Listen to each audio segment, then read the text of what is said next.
안녕하십니까. 박훈탁TV입니다. 미국 애리조나주 마리코파 카운티에서 선거재판이 진행되고 있습니다. 과연 이 선거재판이 미국의 분열을 막을 수 있을지 귀추가 주목됩니다. 미국과 러시아가 두 번째 치킨 게임에 들어갔습니다. 미국이 우크라이나에 페이트리엇 미사일 시스템 배치를 결정했습니다. 방송 전에 한 말씀 드리겠습니다.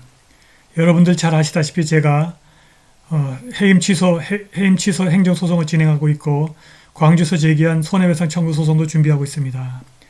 제가 많이 힘들고 어렵습니다. 여기 후원 계좌 있습니다. 자율 구독료 내는 셈 치고 좀 도와주시기를 간곡하게 부탁드리겠습니다. 현직 애리조나 국무장관 카티 홉스, 마리코파 카운티 선거감독위원회 위원들, 그리고 공화당 주지사 후보 캐리 레이크가 법원에 출두하라는 명령을 12월 12일 받았습니다. 캐리 레이크가 12월 9일 선거 무효 소송을 제기했는데 애리조나의 마리코파 카운티 대법원에서 출두 명령이 나온 것입니다. 마리코파 카운티 대법원이 원고 캐리 레이크가 12월 9일에 제출한 소장을 신속하게 검토하고 이것은 선거 소송이기 때문에 관련 청문회가 신속하게 진행될 것이라고 피터 톰슨 판사가 출두 명령서에서 썼습니다. 이것은 매우 의미 있는 변화입니다. 12월 초 오바마가 임명한 지역판사 존 투치가 공화당 애리조나 주지사 후보 캐리 레이크와 그녀의 변호사들이 제기한 선거소송이 경솔하고 당파적이라면서 제재를 가했고 레이크는 투치의 가혹한 질책을 받았습니다. 그런데 톰슨 판사는 캐리 레이크가 제기한 소송을 심각하게 받아들이는 것으로 보입니다. 톰슨은 젠 브리워 전 주지사에 의해서 2010년 9월에 임명되었습니다. 애리조나 마리코파 카운티에서 열린 이전 두 번의 선거가 부실하게 실시되어 논란이 있었습니다. 작년 대통령 선거에 대한 감사에서 수천 개의 불일치가 발견되었습니다. 올해 중간선거에서 공화당원이 밀집된 지역에서는 기술적 문제로 인해서 수천 명이 아예 투표를 하지 못했습니다. 레이크의 소송은 2022년 선거 진행에 불만을 제기한 내부 고발자들에 의해서 주도되었습니다. 레이크는 지난주 월요일에 저스트 더 뉴스와의 인터뷰에서 마리코파 카운티에서 3명의 내부 고발자가 연락을 해서 선거 시스템에 심각한 결함을 알려줬다고 말했습니다. 그녀는 그들은 일치하지 않은 낙서에 불과한 수만 개의 투표지 서명을 다 버렸는데 어디선가 이 폐기된 투표지가 시스템에 다시 연결되어 괜찮은 것처럼 집계되었다고 전했습니다. 레이크는 또한 2만 5천 개의 추가 투표지 용지 또는 사전 투표 용지가 선거일 이틀 후에 발견되었다고 언급했습니다. 그녀는 그들은 방금 나타났습니다. 이것은 전체 시스템에 심각한 문제가 있음을 보여줍니다. 라고 말했습니다. 우리는 통과되어서는 안 되는 최대 13만 5천 개의 투표용지가 통과되었다고 믿습니다. 라고 레이크는 계속 말했습니다. 그녀는 또 우리는 판사에게 모든 봉투를 살펴보고 서명을 비교해달라고 요청했습니다. 그래야 얼마나 많은 잘못된 사기 투표용지가 기본적으로 부정행위나 규칙 위반으로 통과되었는지 확인할 수 있습니다. 라고 말했습니다. 피고는 이 소송의 기각을 목요일까지 신청할 수 있고 이에 대한 원고 레이크의 답변은 토요일에 제출될 것입니다. 일요일에는 원고와 피고가 법원에서 이 소송의 기각 여부를 다투게 됩니다. 마리코파 대법원은 12월 19일 캐리 레이크가 제기한 선거 무효 소송의 기각 여부를 결정하게 됩니다. 원고 캐리 레이크는 14일 그녀가 제기한 선거 무효 소송을 진행하기 위해서 열린 비상청문회에 출두했으나 피고 애리조나 국무장관이자 이번 주지사 선거에서 당선된 카티 홉스는 출석하지 않았습니다. 청문회는 레이크의 선거 캠페인 같았다고 합니다. 네, 이것은 캐리 레이크 원고의 트위터 계정입니다. 한번 읽어보겠습니다. 캐리 레이크 showed up to the emergency hearing for the lawsuit. 원고 캐리 레이크가 이 소송을 위한 emergency hearing 긴급 청문회에 출석했다. 피고인 캐티 홉스는 did not 출석하지 않았다. So it's just like the campaign. 그래서 이것은 마치 캐리 레이크의 선거 캠페인 같았다.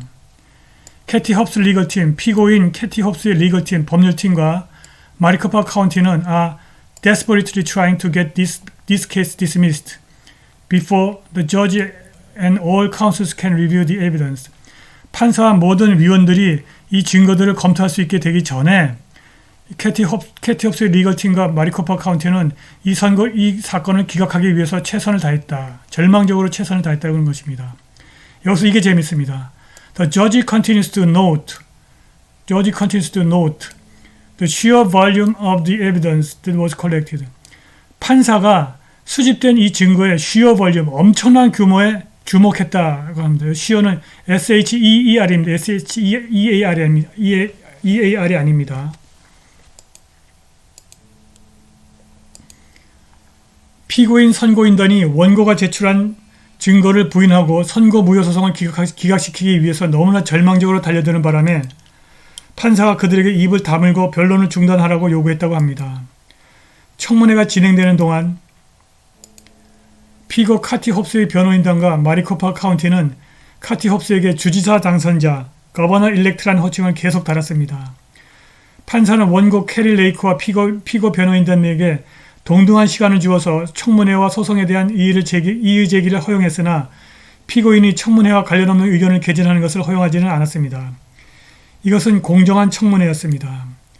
지금 미국은 공화당주 레드 스테이츠와 민주당주 블루 스테이츠로 양분되어 있습니다. 캘리포니아 주에서는 기업의 대대적인 이탈로 인해 세수가 줄고 주 예산이 막대한 적자를 시현하고 있습니다. 미국의 극심한 분열로 내전을 염려하는 사람이 증가하고 있습니다. 이 선고 무효 소송이 기각되지 않으면 엄청난 규모의 유효한 증거 때문에 승소는 거의 확실하고 선거 개혁으로 이어져서 미국의 분열을 막을 수 있습니다. 그런데 바로 그것 때문에 이 소송이 기각될 가능성을 배제할 수 없습니다. 12월 19일까지 민주당과 조지 소로스가 가만히 있을 리 없습니다. CNN의 국방성 수석 특파원이 바이든 행정부의 고위층을 포함한 다수 익명의 미 국방성 관리들의 말을 종합해서 백악관이 지금 우크라이나에 페이트리엇 시스템을 보내는 계획을 최종적으로 결정하고 있다는 속보를 전했습니다. CNN은 바이든 행정부가 빠르면 이번 주에 발표될 수 있는 페이트리엇 미사일 방어 시스템을 우크라이나에 보낼 계획을 마무리하고 있다고 하면서 3명의 관리는 CNN에 국방장관 승인이 예상된다고 전했습니다. 만약 승인이 된다면 페이트리엇가 우크라이나에 보내는 가장 긴 사거리의 미사일이 될 것이라는 점을 감안할 때 이것은 미국과 러시아의 직접적인 대결로 이어지는 갈등의 변곡점이 될 수 있습니다. 러시아는 이전에 나토에게 우크라이나에 페이트리엇 시스템을 보내는 것에 대해 경고했는데 이러한 움직임은 미국의 전쟁 개입 확대로 간주될 것입니다. 드미트리 메드베데프 러시아 안전보장이사회 부의장은 페이트리엇 시스템과 우크라이나에 파견되는 모든 나토 인력은 우리 군대의 정당한 표적이 될 것이라고 말했습니다. 영국의 왕실 해병대가 러시아의 표적이 되기 위해서 우크라이나에 들어갔습니다. 영국의 왕립 해병대가 우크라이나에서 비밀작전에 참여했다고 고위 장군이 처음으로 인정했습니다. 로버트 마고완 중장은 특공대가 매우 민감한 환경에서 신중한 작전을 지원했다고 말했습니다. 그는 그들의 임무가 높은 수준의 정치적, 군사적 위험을 수반한다고 말했습니다. 마고완은 영국 해군의 엘리트 부대에 합류한 전 영국 해병대 사령관입니다. 미국이 우크라이나에 페이트리엇 미사일 시스템을 보내고 영국 지상군이 우크라이나에서 공개적으로 작전을 하는 사실은 미국과 서방 세계가 러시아와 치킨 게임을 하고 있음을 확인한 것입니다. 아시다시피 치킨 게임은 두 명의 건달이 차를 타고 도로의 양쪽 끝에서 서로를 향해 달리는 상황이고 먼저 핸들을 꺾어 피하는 건달이 겁쟁이 즉 치킨이 되어 피하는 게임입니다. 20세기 후반 미국과 소련이 패권 전쟁으로 양쪽 모두 극단적으로 군비 경쟁에 나서는 치킨 게임을 했고 여기서 소련이 졌습니다. 미국과 러시아가 두 번째 치킨 게임을 벌이고 있습니다. 여기서 중요한 것은 치킨 게임이 아니라 두 번째라는 것입니다. 첫 번째 치킨 게임에서 패한 러시아가 깊은 학습을 했고 러시아는 소련 붕괴의 원인이 군비 경쟁이 아니라 수십 년에 걸친 마이너스 총 요소 생산성임을 알게 되었습니다. 장기간에 걸쳐 이어질 두 번째 치킨 게임에서 러시아는 소련의 우를 반복하지 않을 것입니다. 지금 러시아의 총 요소 생산성은 3% 이상이고 계속 증가하고 있으나 미국의 총 요소 생산성은 1%에 있고 증가 속도가 낮습니다. 그런데 미국이 매년 국방비를 증액하고 있어서 미국이 소련의 우를 범하는 것은 아닌지 걱정스럽습니다. 보시다시피 여기서 지금 미국의 국방비가 계속 증가하고 있습니다. 오늘 방송은 여기까지입니다. 감사합니다.